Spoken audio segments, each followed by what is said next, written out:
Welcome to Alabama Manufacturing Now, hosted by the Alabama Training Network, a podcast where we cover a wide array of challenges, solutions, and innovations for manufacturers and businesses. We're your hosts, Whitney Barlow and Paige Caulfield. Alabama Training Network, powered by the Alabama Community College System, built for training, driven by workforce.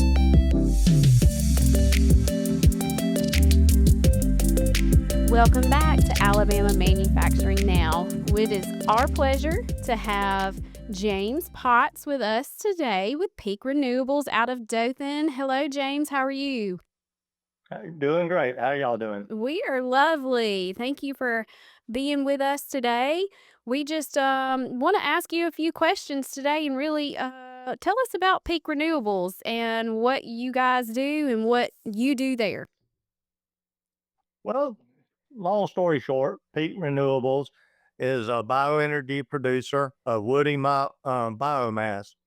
Basically, we make wood pellets the same as what you see for grills in the store, but these are made with southern yellow pine only, so you cannot use them on your grill. They are used for the purpose to replace the coal and oil in creating energy, which my background comes from the power industry almost 30 years before I come into this sector. And basically, boilers, you have water in them that you turn to steam, which is the steam is used to generate the turbine generators, which creates electricity. The wood pellets are a replacement, not an alternative. Mm-hmm. Most foreign countries, Europe, places like that, have very strict laws on certain things, and they've outlawed or minimized the use of coal and oil throughout their country. And so that's where the demand comes from. But now in the United States, in the more northern sector, they're using it for a heat source for boilers and heating their homes and businesses.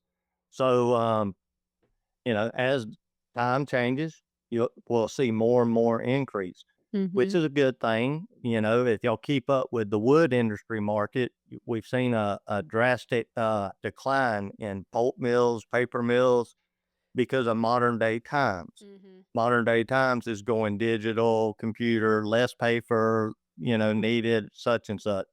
And, you know, so it kills the wood industry. And as anybody knows, here in the state of Alabama, wood industry is a major market, and it's a good thing because it's renewable. Mm-hmm. How I tell people is, when you dig coal out of the ground or you pull oil out of the ground, it's gone. It's done. Right. Trees, you cut it, you can replant it. Mm-hmm. And that's the sustainable side of it, is we will not use any wood that has come from a tract that will not be replanted and renewed. It has to have a train to show us that all wood will be replanted and renewed for future sources. Interesting. That's really cool. Yeah, that is cool. So, speaking of the wood, and we know that Alabama is a very large wood basket. Mm-hmm. Is that why y'all chose the Dothan area, or how did it all kind of come to fruition? Well, the our owner is Rex Lumber. Rex Lumber is based out of Graceville, Florida, which is 25 minutes south of us. And then an hour northwest of us, Troy, Alabama, they have another sawmill. And then about an hour southeast of us, they have another sawmill. So it made sense to have it within, because we use the residual byproduct from their planers for making dimensional lumber at their plants. Mm-hmm. That's what we make our product with, is dried planer shavings. So it was an outsource for them to get rid of their byproduct. And it was a source to, create more business, more employment. And, you know, so it worked well. I mean, it worked well because we're right here all within an hour of each other. Yeah. So did I have to ask, so who was the brilliant human that was staring at the shavings on the floor? Look, for because I'm just not it, and it's like, I bet there's a way we can turn this into energy. Well, that goes back to way further than us. You might have heard of Enviva and heard of Drax Energy or CM Biomass. They've been in the market for a long time, for 30 plus years. Mhm. But as the, so I can't answer that one directly. Who looked at the shavings and said, who can do that? You know, how could we make this into something? Because in the past, the byproducts before it all started, the byproducts were going to landfills, to dumps, Right. you know, and somebody along the way, which I believe it was something to do with Drax Energy, which Uh-huh. big, it's the energy company in Europe. It basically they provide all the energy, and they were looking at cleaner sources and all that, and somebody along the way discovered, hey, we can do it with byproducts from from wood sawmills. Mhm. And here we are today. Now it's a very competitive market where it wasn't before. Is there any difference in your biomass pellets compared to others, or is it pretty much all the same? Well, it's pretty much all the same, but the advantage we have, which we have some with, we have an Enviva plant about an hour south of us, Mhm.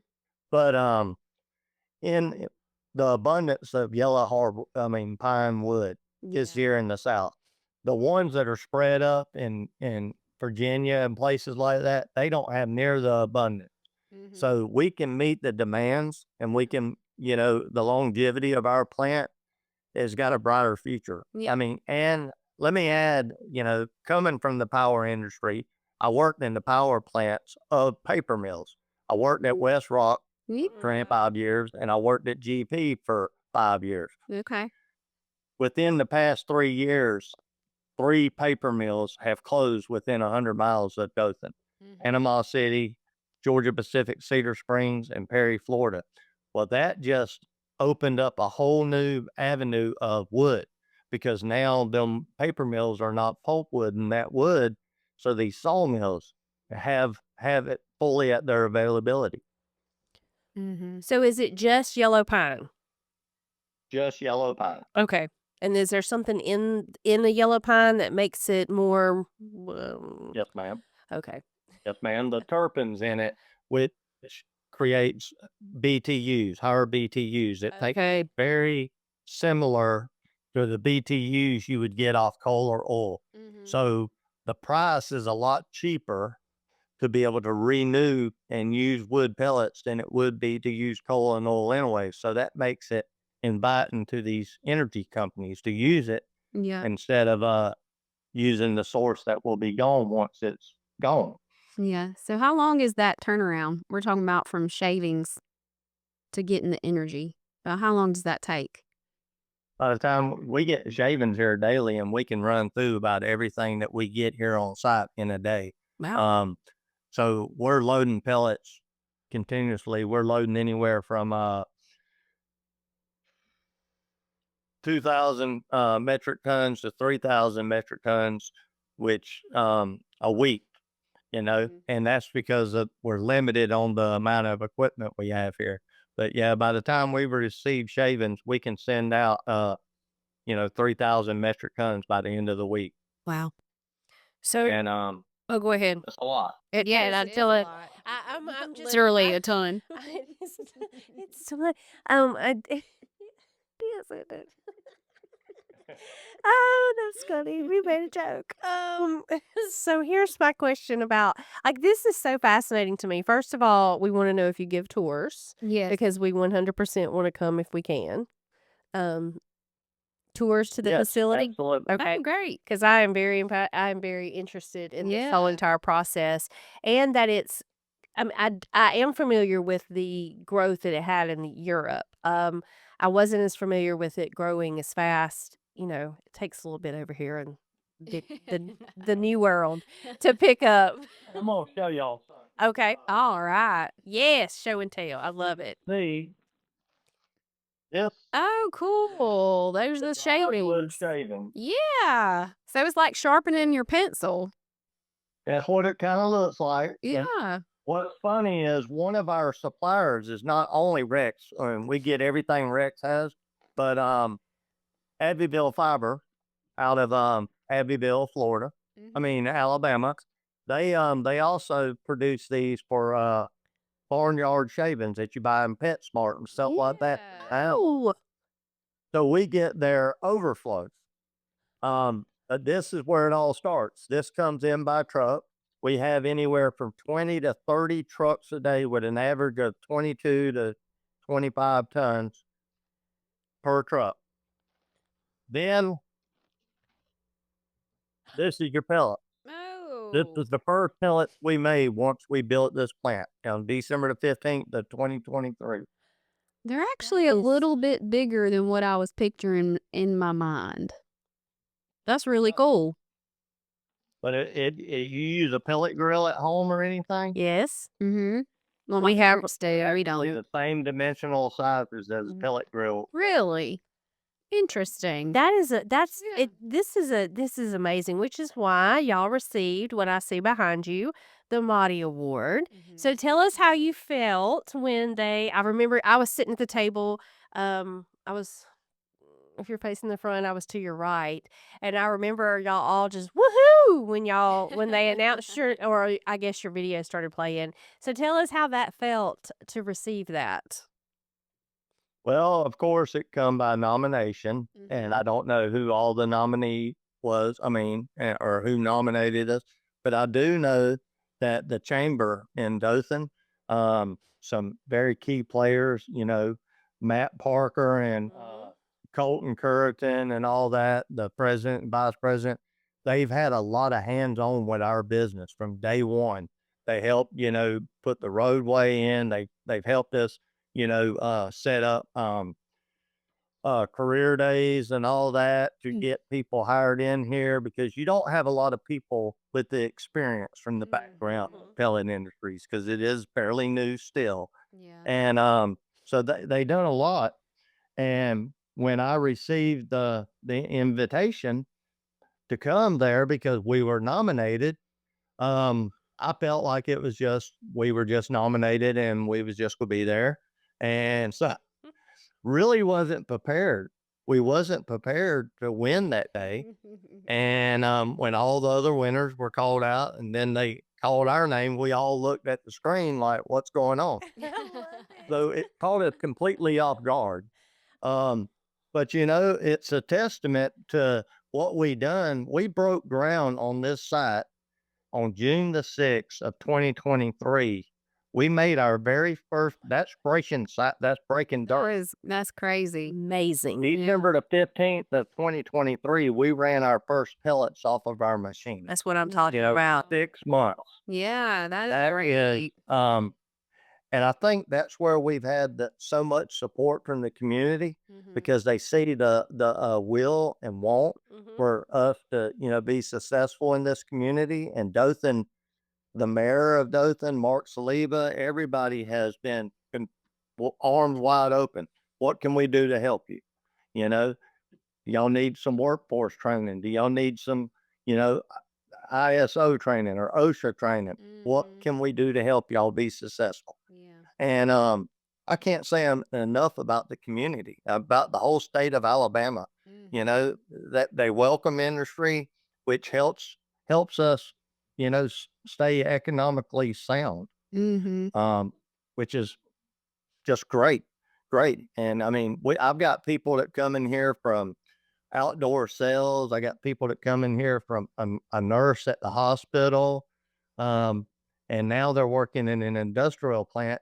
And these are people anywhere from the ages of 18 years old to 50 and 60 years old. I Mhm. mean, some people that's looking at just a few more years, but they want to make decent money and up their retirement a little bit, get their social security built up. Mhm. And it gave us an opportunity to train people and get people into a different industry that they've never seen. Yeah. Um, at the same time, been working on a program with the local college system and all that. That is fixing to start the pilot classes next door, but like Wallace College and all the Enterprise College, within the year, they gonna be offering a wood entry level wood processing Awesome. course, and we Yes. helped develop that. That is great.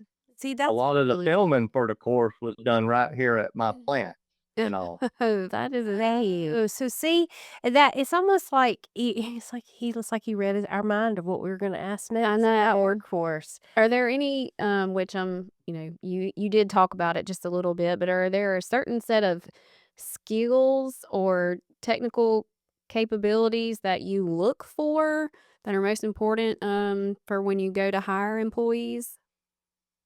Honestly, Mhm. since the experience was slim, I kinda leant towards, for better words, some of the young farm boys and farm Yeah. girls from the Yeah. area Mhm. because they were raised on equipment and stuff like that, so they Makes were sense. familiar. Mhm. They were easily trained up to the levels we needed them to be, Mhm. and, you know, we have one kid I can't talk about enough. He come in here, raised on a farm in Graceville, Florida, but he had an interest in electrical the whole time. We got a few tradesmen on here. We got a couple of millwrights, a couple of electricians, maintain our plant. Right. And but he kept talking to me, and he would follow our electricians around when he wasn't busy on his assigned job and learning. Well, he come to me about a year and a half in and asked me if there ever was an opportunity for him to do an apprenticeship as an electrician. Would I welcome it? Would I allow it? And, I kinda brushed him off at that moment, because, I needed to look into the liabilities, all that more. Yeah. I didn't wanna give him false hope. But then I looked into it and I was able. I had a position come available, and, I set him up on learning some program logic controls online, and, I made him an apprentice, and now, a year and a half later after that, I'd say this young kid, um, is probably one of the top-notch electricians I've seen, especially at his age, That That's is amazing. and that is so cool. he's got a good, well-paying career for the rest of his Mhm. life now, and I'm happy for that because I feel like I had a part of it because I gave him the Yeah. chance. That's right. I think that's pretty interesting, and especially the fact that you mentioned that you're working with Wallace and Enterprise, Mhm. and then I'm Yep. taking it that you worked with. Did you work with the Office of Apprenticeship to create the apprenticeship, or did you just do it in house?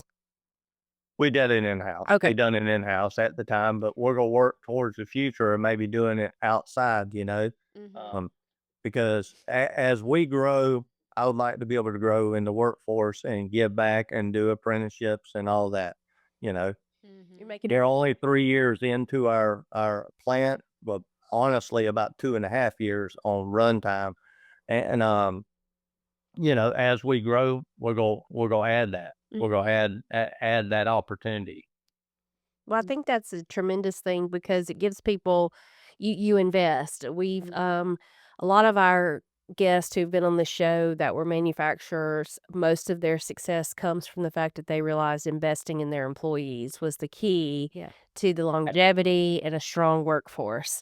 What are some of the you talked a little bit about the local economy and the local economic developer and the chamber.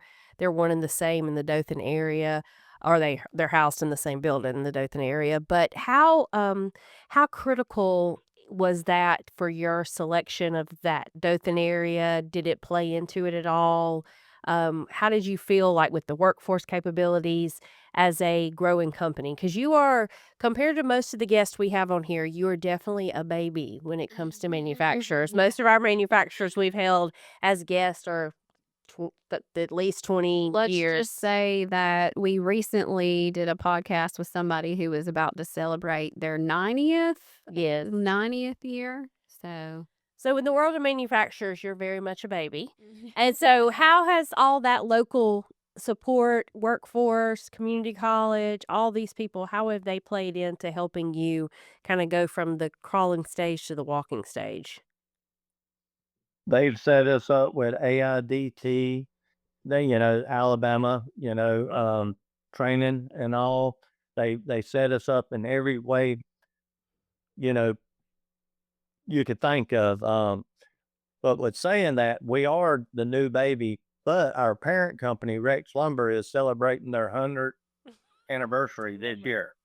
So you're just the you're the We're just an baby. offspring of the parent. Uh-oh, baby. You're the But baby. we're the baby. Mhm. But with Dothan is a very diverse geographical Yes. layout around Mhm. here. Mhm. So it worked in their favor because, like I said, the trees, the workforce, the Dothan is a growing area. Mhm. You know, it's been relatively smaller over the years, farming community, but it's growing. And as today's, children become adults and all, farming is slim Mhm. compared to how it was, and the job market is slim. So everybody in the city of Dothan is like welcoming industry, so anything they could do, they have training courses. They asked me what could they set up at their dime for training and all that. What could they do that would help make us better and help invite people to this area. And you know, there's not enough can be said about the whole state of Alabama. I mean, Tommy Tuberville, all of them got, all the senators, all the local representatives, they've been here on site multiple times. They've talked to us about what the growth is from this. Where it's kind of been put on hold, so I don't want to speak and say that it's happening. But in the future, and probably in the next couple of years, we're going to expand, and you're going to see another baby come alive over in around Enterprise, Okay. at an OSB plant, which will be much larger scale. Mhm. You will see probably 200 to 300 employees. Oh wow. And it's part of the wood industry. If you know anything about lumber or wood, OSB is a form of sheeting or plywood, but it's not actual plywood. It's, Mhm. Mhm. particle wood. Oriental strand board is what it actually stands for. Oh, well, Um, OSB sounds better. yeah, Oriental Yeah. strand board makes me yeah. feel like it's not gonna, do its Yeah. job. Yeah. So when you talked about workforce, especially with Wallace and Enterprise, I'm very curious on those courses that they've set up because obviously you started with identifying and forestry is still very much part of agriculture and what it Mhm. does, but you were identifying those that came from that background. So when you were setting up in two of the community colleges a training pipeline, we'll just call it that for lack of Mhm. a better Yeah. word, Yeah. what are some of the things that you were looking for in that training to make sure these students, when they I guess become certified, Mhm. they can come in and work with y'all? Well, basically, it's not directly Wallace. It's actually ACCN, Alabama Community College Network, Yes. Okay. that that approached us with this idea and got everybody involved. Got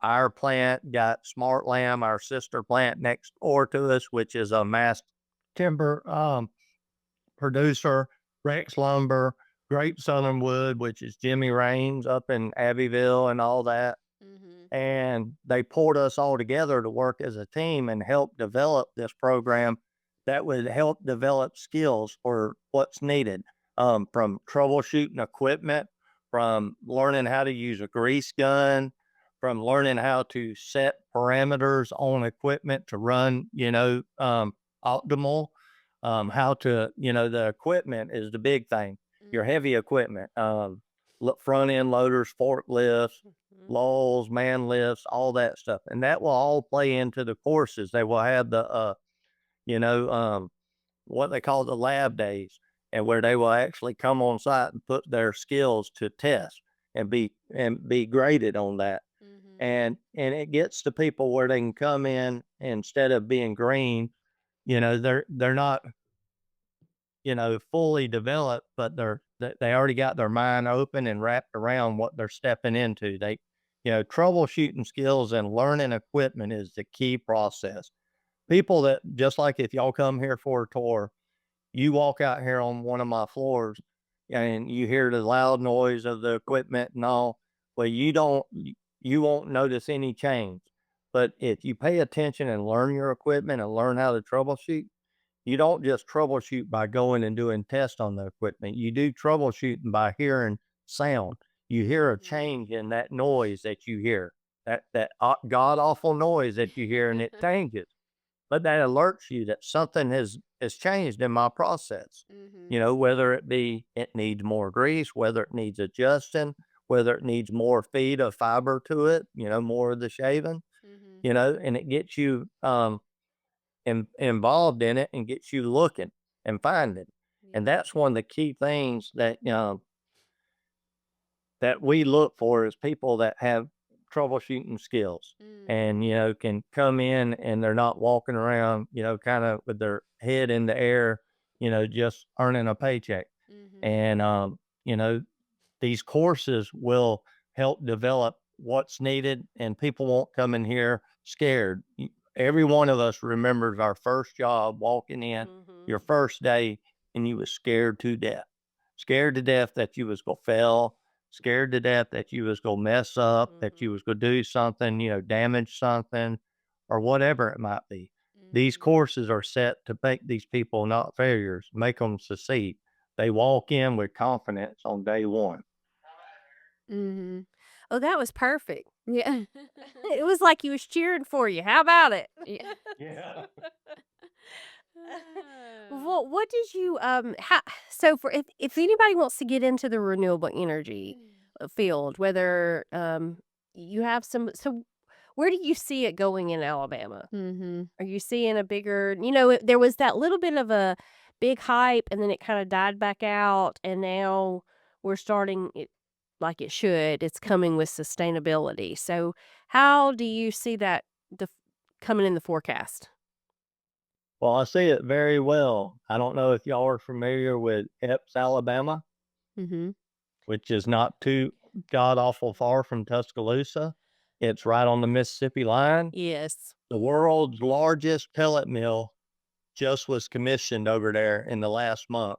Mhm. Um, the world's largest, not the United States, the world's largest. Wow. And that shows you the growth in the market. That shows Mhm. you that the sustainable side of it, that it's gonna be here. Um, this plant over there is 28 pellet mills, 54 hammer mills. That don't mean a lot to a lot of people, but that's large. We have 2 hammer mills, we have 5 pellet mills. They got 28 pellet mills and 54 hammer mills. Wow. That's massive. So what's a hammer meal?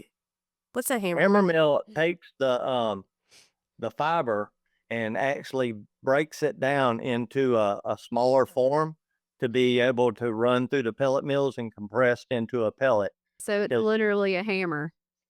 there's literally hammers, but Okay. there's like 200 and 200 plus of them. They're bar hammers. They're like 2 inches by 4 inches long on little rotors, Mhm. and they beat around as it's fed in, and it tears the fiber down to a more usable product. And it goes through a Yeah. process and then it's formed into that pellet? Yes, ma'am. And it Okay. comes into the pellet mill and all that. You know, we have our heat and all that, our speed and all. And we have what's called dies inside the pellet mills. Mhm. The dies are like 6, 8 inches wide, depending on which brand you use. And all, and it has thousands of 6 millimeter holes all throughout the die. The die is about 36 inches in diameter. Okay, I thought you were talking about like a dye, like a color. So you mean like a No, dye, like a a piece. metal die, Okay. a metal die. You know, which there's a lot of different versions of dies. You have dies for like stamping out metal parts for car, you know, Mhm. whatever it might be. But these dies are round, like 36 inches in diameter. The center is hollow, and then they're about 4 to 6 inches thick. They're 6 to 8 inches wide, and they have thousands of holes, 6 millimeter holes in them. Well, these are bolted to the main shaft of the pellet mill. Then in the center, you have rolls, 3 corrugated rolls that are set inside, and they're they're adjusted out to where they're touching the edge of the die. Mhm. Well, then the fiber that is broke down is fed into the top of pellet mill and comes out in the center of the rolls on the front of the pellet mill. Mhm. Um, the die stays still. The rolls are moving. They're constantly going, and they're kind of they don't go in a complete circle. They're kind of odd shape.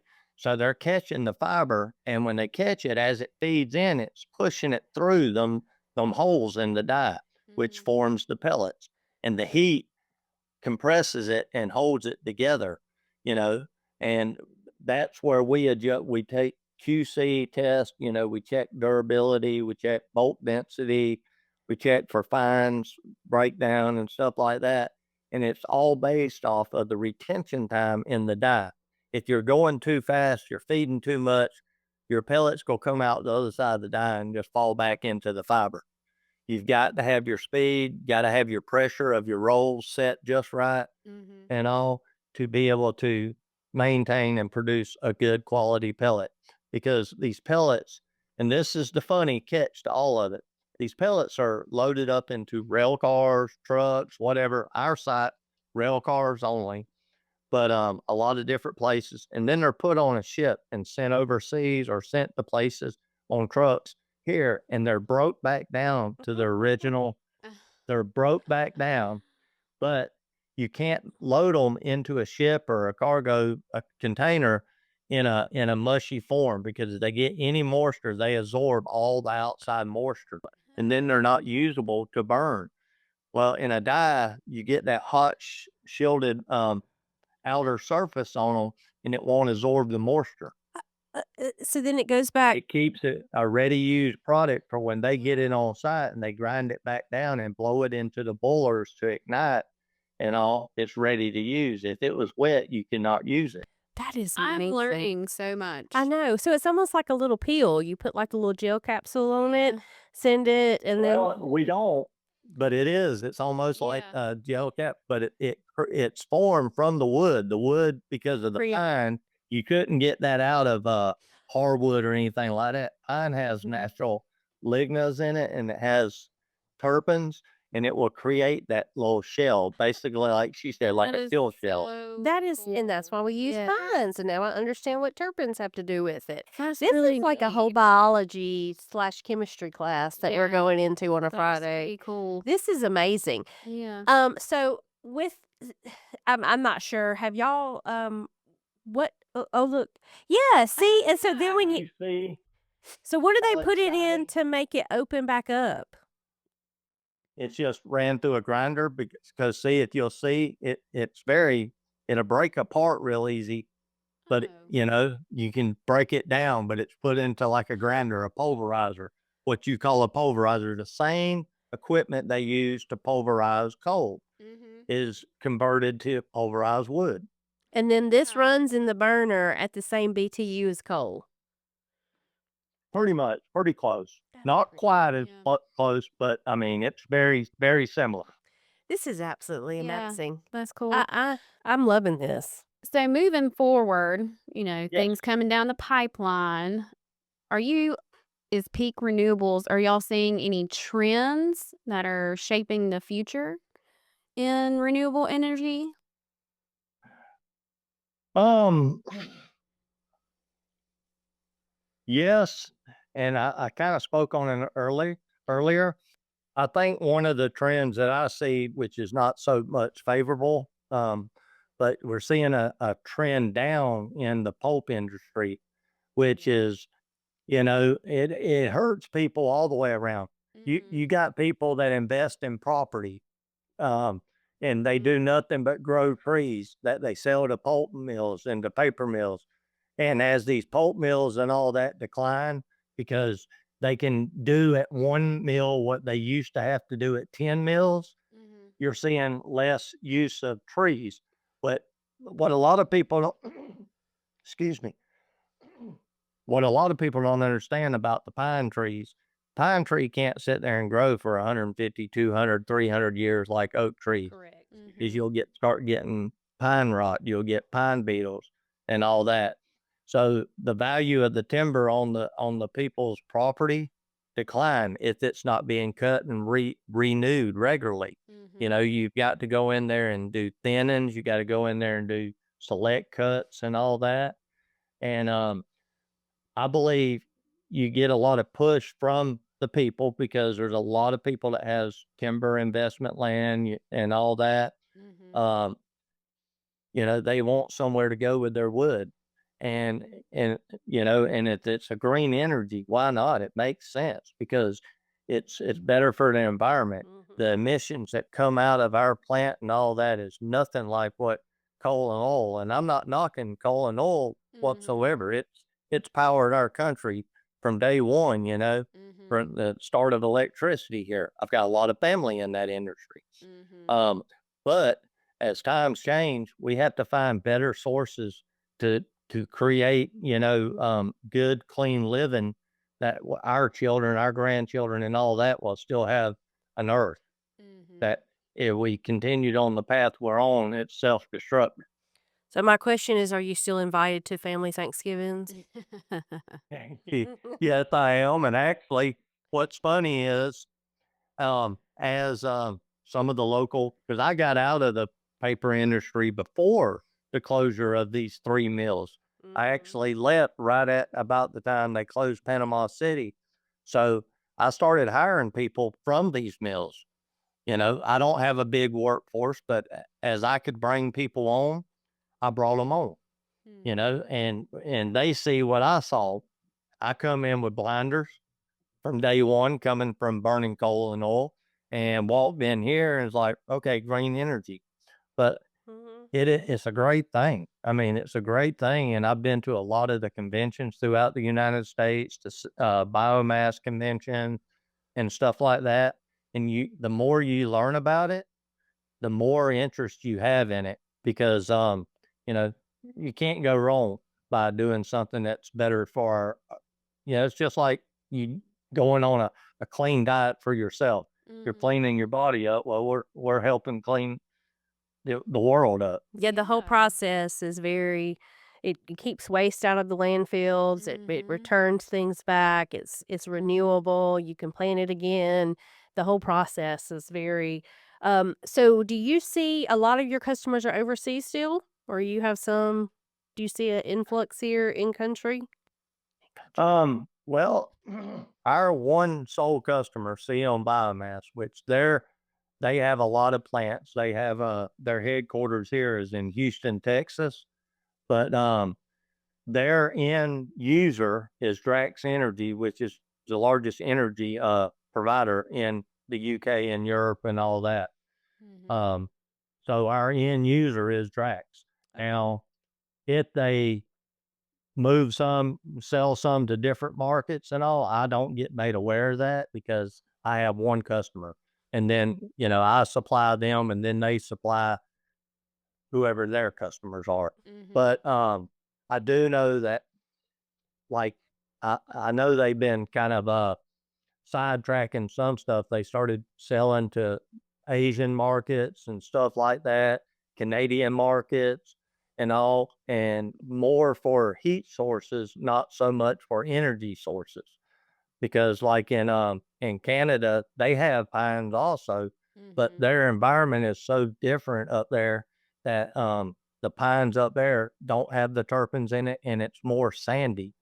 And the sand in the trees will kill the longevity of the equipment. So that's another plus that we have here in the South, that we have a cleaner pine tree that has more terpenes and all that. So just like the world's most beautiful beaches in Florida and all that, it attracts everybody. Well, we got the world's best pine trees right here in the Not South. every pine tree's Everybody made the wants. same. Everybody That's wants right. him. That's really I would never I see now that's one thing that I would have never thought about is that the pine tree is different. I guess is it a different variety or I guess it's just kind of evolved itself to survive the cold? The slash pines and all, which you know, um, 90% of all of ours is slash pine and all. And yes, it's developed itself to sustain in this area. It don't sustain as well in the cold environments in the in the more rocky environments and all. We have sandy soil, and pine trees love the sandy soil for the, the irrigation side of it, the drainage. So, just everything aligns. You know, Georgia, Alabama, Florida is the top producers in the yellow pine market in the whole world. Mm-hmm. Oh, see, that makes us very So profitable. what advice would you give students or professionals who are looking to enter in your industry? I would tell them to first go intern in the forestry.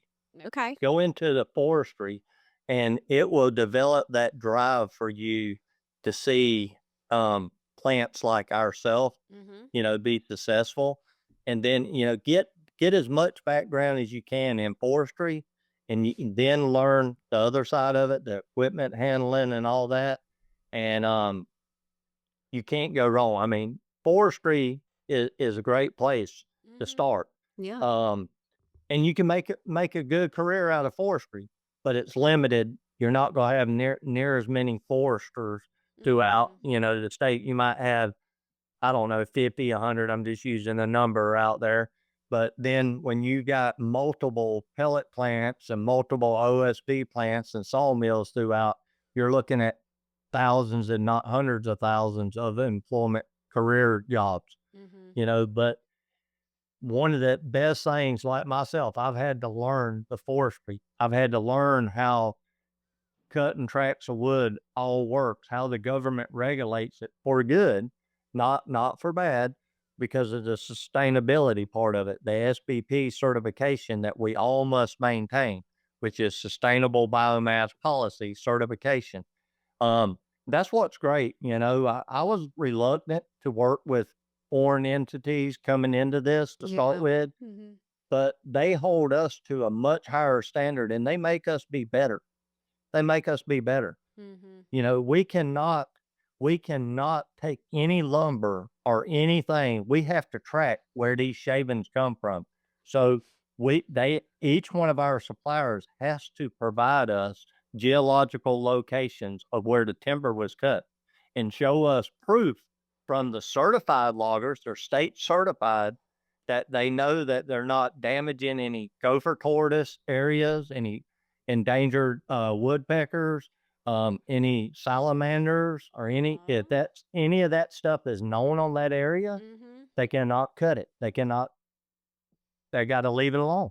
No. Any wetlands, you got a buffer zone. You can't go within so many feet of any wetland, which messes up our ecosystem and all. So there's a lot that goes into it, which is good. It's Yes. good. I mean, it's not just taking away and making a cleaner environment.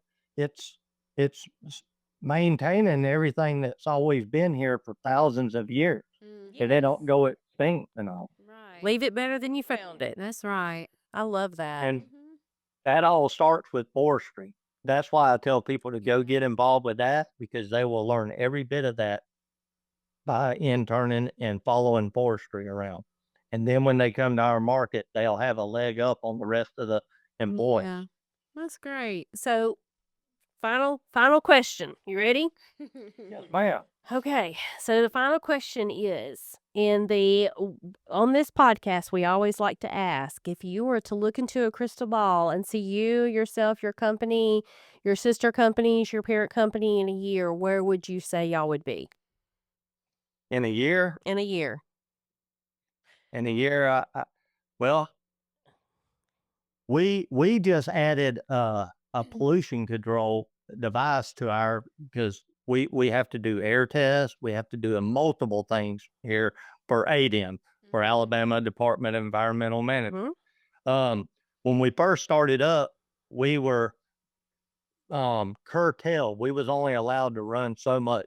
We just commissioned a several $1 million RCO, which is a regenerative catalyst oxidizer, which basically any off gases of our product is burn up and it makes our air 100% clean. We got 98% efficiency. With that being said, we doubled our production just in the past 2 months of what we was last year. Wow. So my goal is to at least bump that up another. I mean, so in a year, I see us adding 5 more machines on, maybe adding 25, 30 more employees. And that's what our end goal is. That's Um, great. you know, and That's keep awesome. adding to it. And it's very possible, and it's already in the capital projects work list. Yeah. And then you have to help birth the other baby. Yes. That's right. That's exactly right. You're gonna be over That there. would be a big plus. That's right. You're gonna be over there being. Would that make you like granddaddy or uncle? Maybe great granddaddy. Oh my I'm gosh. already a granddaddy. I got 6 grandkids. Oh, that's fantastic. Well, James, we are so excited that you decided to join us today. And congratulations again on the Mighty. I cannot begin to explain to you how excited I was for y'all when you won that. And the more I've learned about your company and what you do and what y'all brought to Alabama, it's good. I already knew the amount of forestry we had in the state. Mhm. It is one of our top industries. And what our number one it battles with poultry as the Yeah. number top producer Yeah. for agriculture. Depends on who you talk to, Mhm. Yeah. whether they produce chickens or trees, I guess. But it is an amazing industry that Mhm. has a ton of people involved in it and families. And to see us being able to be part of something in the state that just uses that renewable resource in a bright way, I cannot wait to come and tour it. Yeah. I'm so excited. I will Ab- say that, I think it's wonderful to get to talk to you. I think that just hearing your passion and Mhm. your love for Peak Renewables, I completely understand how you guys were chosen for the 2025 Manufacturer of the Year award. So, congratulations again. Thank you very much. We appreciate you spending time with us and telling us more about Peak Renewables. It just seems like a very Cinderella story almost. So, very cool. Absolutely. That's how I live my life. I love it. Well, so the next time we do another one, when you win like small bit manufacturer of the year or medium or what have you, I expect to see a shoe behind you. So that's Cinderella story. Absolutely. Perfect. All right. Thank you, James. Have a good day. Y'all too now. Bye bye. All right, bye.